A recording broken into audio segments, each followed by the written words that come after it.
నమస్తే అండి, welcome to my channel Lakshmi Ramana recipes. ఈరోజు మనం మంచి రుచికరమైన ఒక ట్రెడిషనల్ కర్రీ రెసిపీని ప్రిపేర్ చేసేసుకుందామండి.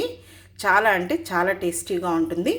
అదే అరటికాయ పులుసు అండి. అరటికాయ కారం పులుసు. మామూలుగా అరటికాయతో మనం వేపుడు చేస్తూ ఉంటాం, కానీ ట్రెడిషనల్ వేలో ఈ విధంగా అరటికాయ పులుసు చేసుకొని వేడి అన్నంతో కానీ, అలాగే రాగి సంగటి, తర్వాత రోటీ, నాన్, చపాతీ, పుల్కాలకు కూడా చాలా అంటే చాలా టేస్టీగా ఉంటుందండి. కాబట్టి మనం ఈరోజు అరటికాయ పులుసుని ఎలా తయారు చేసుకోవాలో, కావలసిన పదార్థాలు, తయారీ విధానం ఒకసారి చూద్దామండి.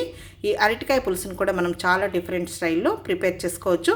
అయితే నేను ఈరోజు ఎలా చేశానో చూడండి, మిగిలినవి ఈసారి వీడియో అప్లోడ్ చేస్తాను. ముందుగా ఇక్కడ ఒక అరటికాయని తీసుకున్నానండి. పచ్చి అరటికాయని శుభ్రంగా వాష్ చేసుకున్న తర్వాత ఒక గిన్నెలో నీళ్ళు తీసేసుకొని కొద్దిగా రాళ్ళుప్పు వేశాను, ఎందుకంటే అరటికాయ ముక్కలు నల్లంగా పోకుండా. ఇప్పుడు అరటికాయని పైన చెక్కుని లైట్గా తీసుకోవాలి. ఈ విధంగా చెక్కుతో కూడా మనం లైట్గా చెక్కు ఉంచుకొని కర్రీ చేసుకుంటే చాలా టేస్టీగా ఉంటుంది. మొత్తగా తీయకూడదు. చూడండి, ఇప్పుడు నేను మరీ చిన్నవిగా కాకుండా ఈ సైజులో ముక్కలుగా కట్ చేసి ఉప్పు నీళ్ళల్లో వేసి పెట్టాను. ముందుగా స్టవ్ వెలిగించుకొని ప్యాన్ పెట్టుకొని 2 టేబుల్ స్పూన్ల నూనె వేసుకొని, నూనె వేడెక్కిన తర్వాత 1/2 టీ స్పూన్ ఆవాలు, 1/2 టీ స్పూన్ మినప్పప్పు, 1/2 టీ స్పూన్ మెంతులు, 1/2 టీ స్పూన్ జీలకర్ర వేసేసుకొని, ఇప్పుడు ఈ పోపు దినుసులు వేగిన తర్వాత ఒక 2 ఎండుమిరపకాయలు తుంచి వేసేసుకొని, అలాగే ఒక 6 వెల్లుల్లి రెబ్బల్ని కచ్చాపచ్చగా దంచి వేసుకొని, ఒక 2 పచ్చిమిరపకాయలని చిన్న ముక్కలుగా కట్ చేసుకొని, ఒక పెద్ద ఉల్లిపాయని చిన్న ముక్కలుగా కట్ చేసి వేసేసుకొని, కొద్దిగా కరివేపాకు వేసేసుకొని, ఈ ఉల్లిపాయ ముక్కల్ని జస్ట్ 1 నిమిషం మాత్రమే ఫ్రై చేసుకోవాలి, మరి ఎక్కువగా ఫ్రై చేయకూడదు. ఇప్పుడు ఇందులో అరటికాయ ముక్కల్ని వేసేసుకోవాలి. ఈ అరటికాయ ముక్కలు వేగే లోపల ఉల్లిపాయ ముక్కలు కూడా వేగిపోతాయి. ఇప్పుడు ఇందులో కొద్దిగా ఒక 1/2 టీ స్పూన్ పసుపు పొడి, కొద్దిగా రాళ్ళుప్పు వేసేసుకొని జస్ట్ ఒక 2 నిమిషాలు ఈ అరటికాయ ముక్కల్ని ఫ్రై చేసేసుకోవాలి.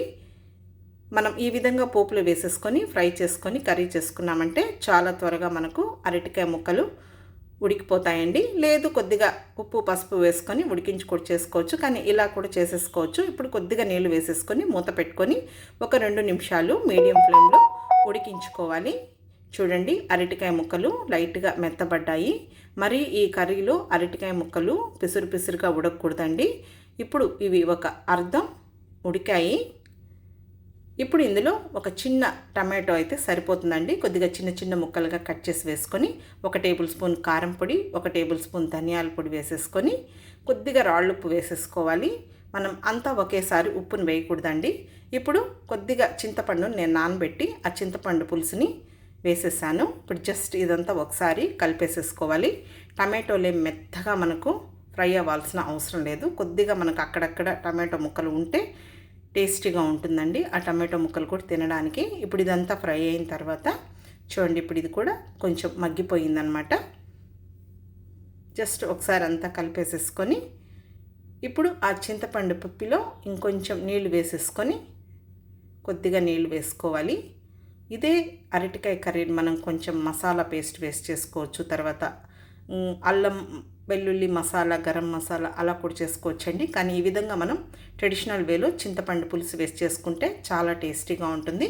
ఇప్పుడు కొద్దిగా కొత్తిమీర వేసేసుకొని మూత పెట్టేసేసుకొని ఒక 3 నిమిషాలు మీడియం ఫ్లేమ్లో ఉడికించుకోవాలి. చూడండి, ఇప్పుడు మనకు కర్రీ అనేది రెడీ అయిపోయింది. చూడండి, అరటికాయ ముక్కలు కూడా మనకు పర్ఫెక్ట్గా ఉడికిపోయాయి.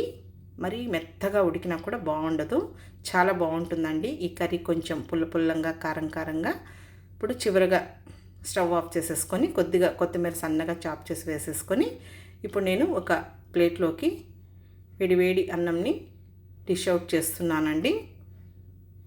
ఈ కర్రీని కూడా ఒక కప్పులోకి తీసేసుకుంటున్నాను.